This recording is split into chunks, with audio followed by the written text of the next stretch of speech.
molto felice di rappresentare il signor Kibal, il sindaco di Mentone, e adesso in francese.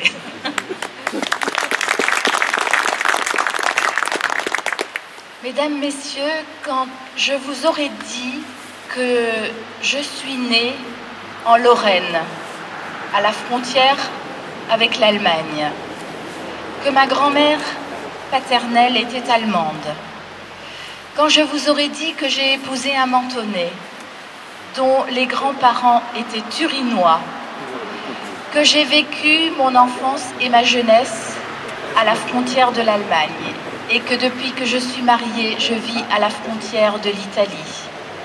Quand je vous aurais dit que je suis professeure de langue et que je fais des échanges avec l'Allemagne, avec l'Italie, avec mes élèves. Quand je vous aurais dit enfin que je suis la fille d'un collaborateur de Robert Schuman, vous aurez compris pourquoi je suis là ce matin. Vous aurez compris que depuis que je suis dans mon berceau, depuis que je suis née, j'ai été nourrie au lait européen, que depuis que je suis toute petite, j'ai suivi les combats de mon père à côté de Robert Schuman pour l'Europe et que je continue à mener ces combats. J'étais aux dernières élections sur la liste centriste pour les élections européennes.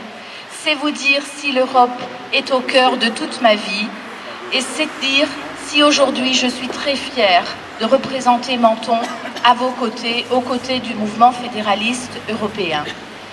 L'Europe, on a besoin de se battre pour elle, surtout dans des périodes de crise.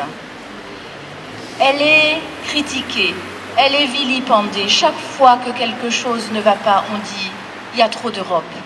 Nous, ici, nous disons « il n'y en a pas encore assez » et il faut continuer à se battre pour elle. La meilleure reconnaissance, et nous en sommes très heureux tous, je pense ici, c'est l'attribution du prix Nobel de la paix à l'Union européenne. Ça, c'est un signe qui doit nous encourager. C'est un signe qu'on reconnaît que depuis plus de 60 ans, l'Europe vit en paix. Mon arrière-grand-mère avait changé dans sa vie 5 fois de nationalité. Nous n'avons pas eu à connaître, ma génération n'a pas eu à connaître ça. Je n'ai connu que la paix. Merci à l'Europe. Comme le dit le président du comité Nobel norvégien, M. Jagland, l'Union européenne et ses ancêtres contribuent depuis plus de 60 ans à promouvoir la paix, la réconciliation, la démocratie et les droits de l'homme.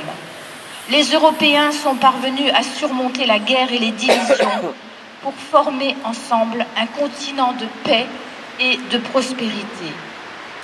Jacques Delors, ancien président de la Commission européenne, estime que la remise du prix Nobel de la paix à l'Union européenne est un message à la fois moral et politique. Moral dans la mesure où on salue des pays qui, renonçant à leurs attitudes d'hier, font aujourd'hui la paix entre eux. Et un message politique à un moment où il y a beaucoup de critiques, beaucoup de statistiques et de pronostics défavorables à l'Europe. Moi, je pense avec vous que l'idée de l'Europe a déjà accompli des progrès remarquables, mais ce n'est pas le moment d'abandonner le bébé avec l'eau du bain grec. Les peuples sont aujourd'hui à la croisée des chemins. Même si le chemin est difficile, nous préférons largement une vision à long terme vers beaucoup plus d'Europe, qui seule donne une chance à notre Occident de conserver son influence dans le concert des nations. Ad Augusta per Angusta. Grazie.